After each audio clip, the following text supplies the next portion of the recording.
Bismillahirrahmanirrahim. Ini masih tentang pasal tata tertib belajar, ukuran belajar, memulai belajar. Artinya bagaimana untuk memperoleh ilmu yang manfaat itu prosesnya tidak simsalabim, tidak ada kadabra, tapi prosesnya panjang, perlu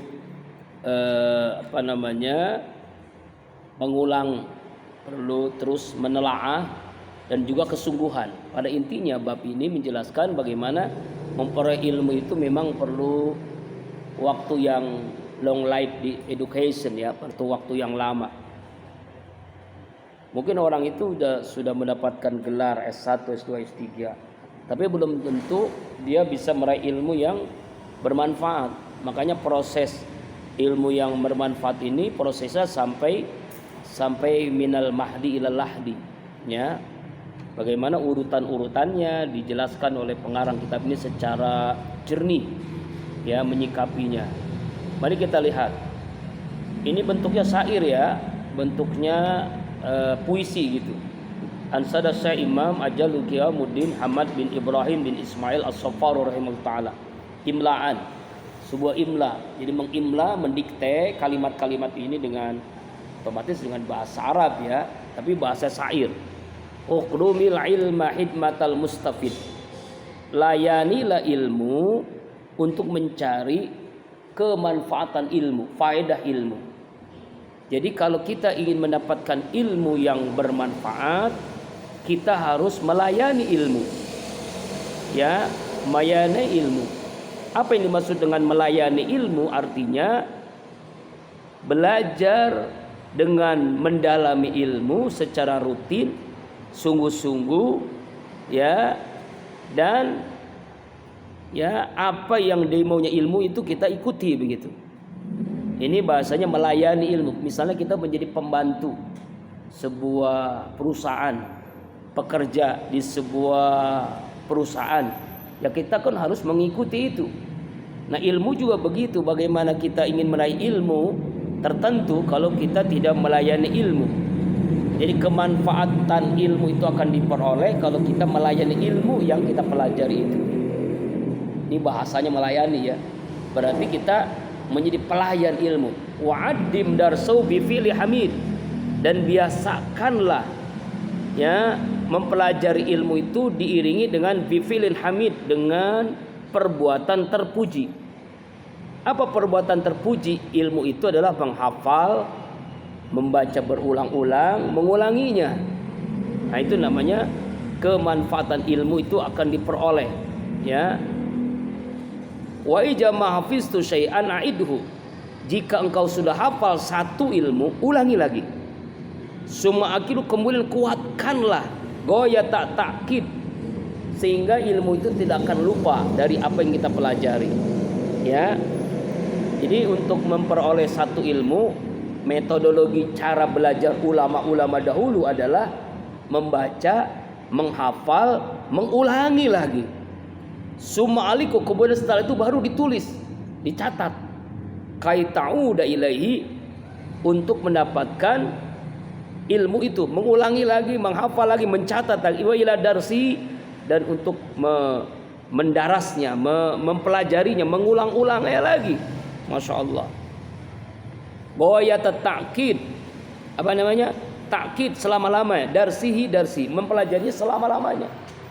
Inilah, untuk mendapatkan itu otomatis kita tidak bisa selewat waktu saja dalam belajar ya. Sekilas info nggak bisa, mempelajari ilmu itu sekilas info nggak bisa. Misalnya ini cerita tentang Abi kan, sekolah SD 6 tahun, MI 6 tahun, SMP 3 tahun, Aliyah 3 tahun, S1 5 tahun, S2 7 tahun. Luar biasa ya. Pesantren 9 tahun.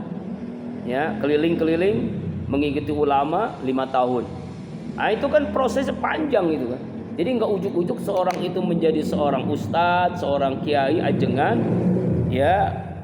Walaupun sekarang zaman media sosial, YouTube, Google Tapi tidak bisa, sanad ilmu itu tidak bisa didapati lewat media sosial.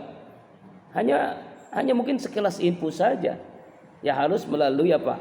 Step by step lewat sanad bersanad. Ya, gurunya siapa? Sampai gurunya kepada guru, yaitu Rasulullah sallallahu alaihi wasallam. Fa jama'a minta min quwwatan fantadib ba'da lisain jadid.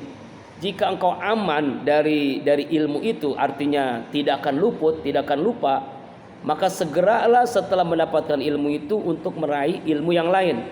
Jadid lisain jadid, untuk ilmu yang lain. Ya, supaya apa?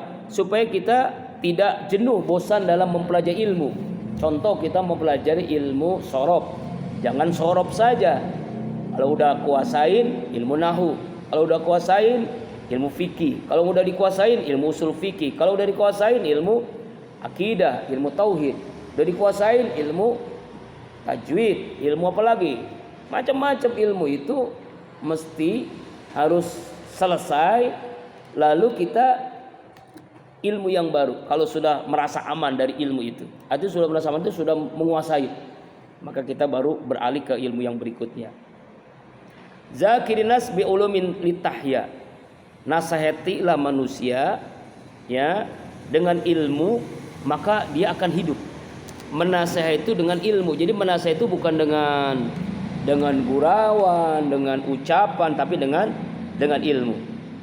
La takun min ulin nuha bi ba'id. Jangan kau menjauhi orang yang cerdas. Jangan jauh kepada orang yang ulin nuha. Ada namanya ulin nuha, ulul albab. Itu sama aja tuh, ulin nuha, ulil albab. Ya, itu disebut dengan orang yang memiliki kecerdasan intelektual, kecerdasan emosional, kecerdasan spiritual sekaligus.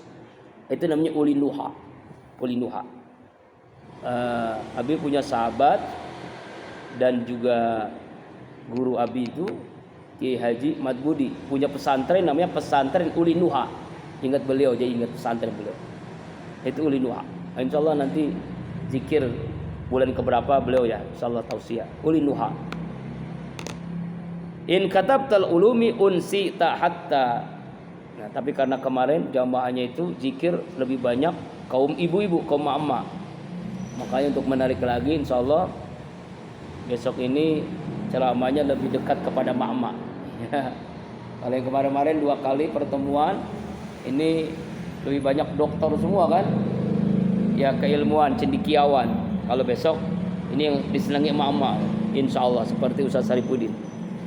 Namanya nanti tahu sendiri ya. Untuk bulan besok. Kemarin tuh luar biasa itu, ibu-ibu penuh kan ya? Habis tempatnya itu ini.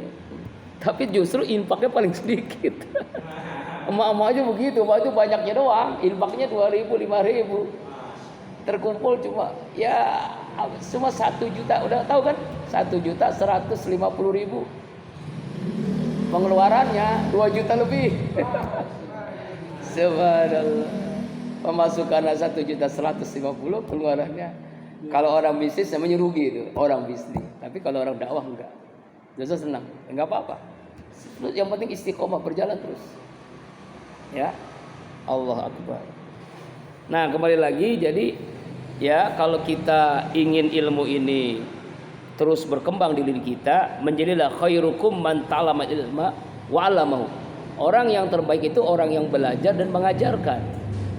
Makanya di sini itu kamu kan disuruh ngajar.